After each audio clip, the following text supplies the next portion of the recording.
कहानी की शुरुआत होती है एक खूबसूरत सी आइलैंड से। नाम था सोनालैंड। जितना प्यारा नाम उतनी ही चमक थी उस जगह में। यहाँ के पेड़ों से जैसे सोना टपकता हो और हवा भी सोने की खुशबू से महकती हो। और इस सपनों के सोनालैंड में रहता था राइस्टार। राइस्टार को सोने से इतना प्यार था कि उसने सोना नाम की लड़की से ही शादी कर ली और राइस्टार अपनी बीवी से बेपनाह मोहब्बत करता था।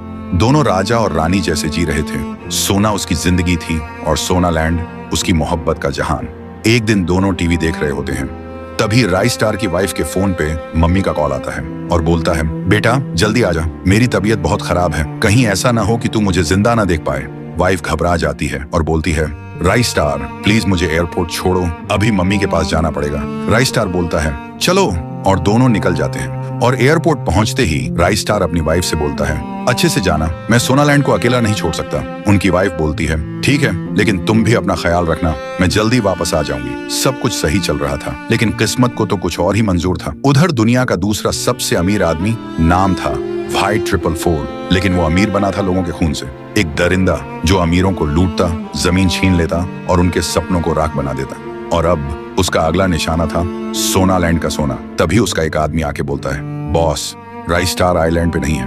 व्हाइट 444 के चेहरे पे शैतानी स्माइल आती है। तब तो ये सोनालैंड अब मेरा बनेगा।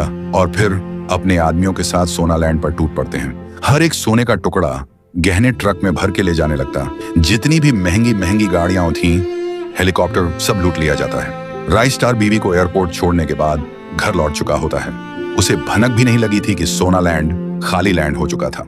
वो टीवी ऑन करता है और सामने आती है ब्रेकिंग न्यूज, प्लेन क्रैश, सभी लोग एक ही झटके में राख हो गए, कोई जिंदा नहीं। राइस्टार का दिल एक सेकंड में छलक जाता है और वो सीधा क्रैश साइट की तरफ भागता है। वो क्रैश साइट पे पहुंचता है, सब कुछ जला हुआ, सब कुछ खत्म, एक भी इंसान जिंदा नहीं था, सब राख बन चुका था। राइस्टार टूट जाता है, जोर जोर से चीख कर रोता है, जैसे उसकी दुनिया उसी राख के साथ जल गई हो। फिर थका हारा, आंखों में आंसुओं का समुंदर लिए राइस्टार वापस लौटने लगता है। रास्ते में कुछ लोग प्लेन क्रैश की बातें कर रहे होते हैं। वो चुपचाप पीछे खड़ा होता है, लेकिन तभी एक आदमी कुछ ऐसा कह जाता है जो राइस्टार के होश उड़ा देता है। उसका दिल एक बार फिर से थम जाता है और आंखों के सामने अंधेरा छा जाता है। तो दोस्तों, आखिर ऐसी कौन सी बात थी जो राइस्टार की टूटी हुई दुनिया को और भी चूरा चूरा कर गई? दूसरा हिस्सा चाहिए तो कमेंट्स में आग लगा दो।